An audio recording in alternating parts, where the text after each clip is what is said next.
Miss Minette, if the prisoner does not perfectly understand that you give the evidence which is your duty to give, which you must give, and which you cannot escape from giving with great unwillingness, he is the only person present in that condition. Please to go on. He told me that he was traveling on business of a delicate and difficult matter, and what might get people into trouble, and that he was therefore traveling under an assumed name.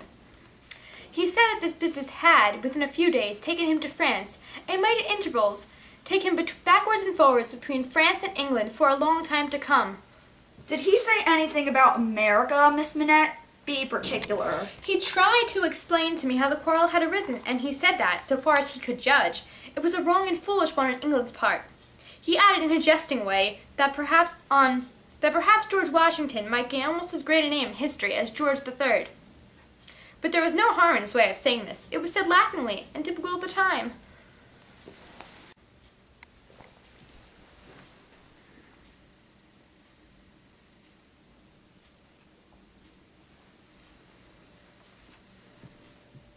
Charles, you'll be all right.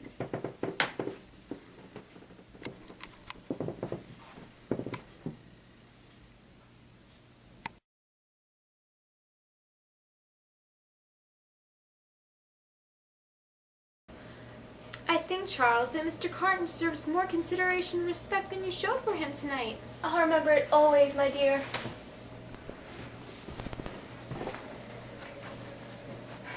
No, my love's not good enough.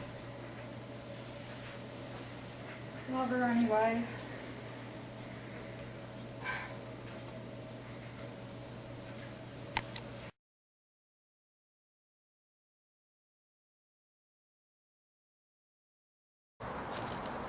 Be brave, my Gaspard!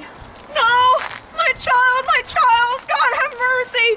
Damn you aristocrats!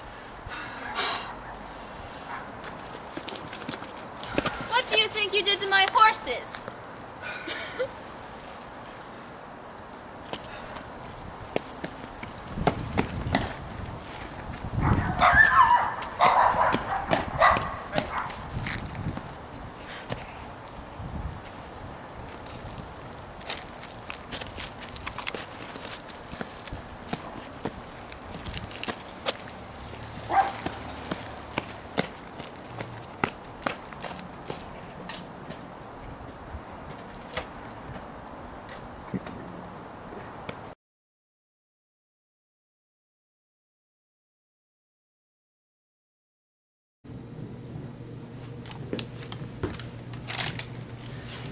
I must go save Gabelle!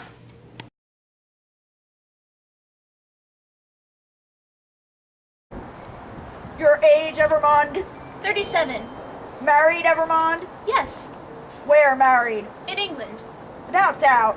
Where's your wife, Evermond? In England. Without doubt. You are consigned, Evermond, to the prison of La Force. Prison? Mon Dieu, what for? Lucy. Lucy, Lucy, Lucy, Lucy.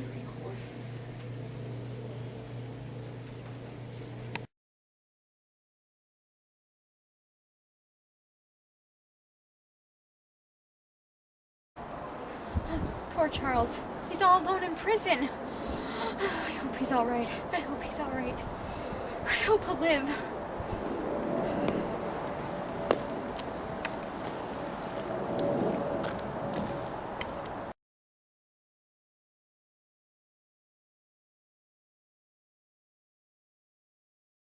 I knew that this prisoner, of whom I speak, had been confined in a cell known as 105 North Tower. I knew it from himself. He knew himself by no other name than 105 North Tower when he made shoes under my care. As I served my gun that day, I resolved, when the place shall fall, to examine that cell. It falls, I mount to the cell with a fellow citizen who was one of the jury, directed by Galler. I examined it very closely. In a hole in the chimney where a stone had been worked out and replaced, I found a written paper. This is that written paper. I had made it my business to examine some specimens of the writing of Dr. Manette. This is the writing of Dr. Manette. I confide this paper and the writing of Dr. Manette to the hands of the President.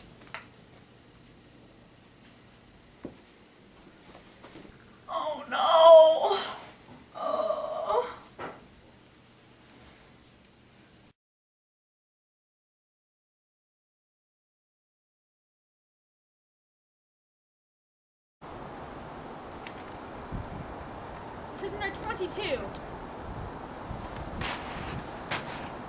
It is a far, far better thing that I do than I have ever done. It is a far, far better rest that I go to than I have ever known.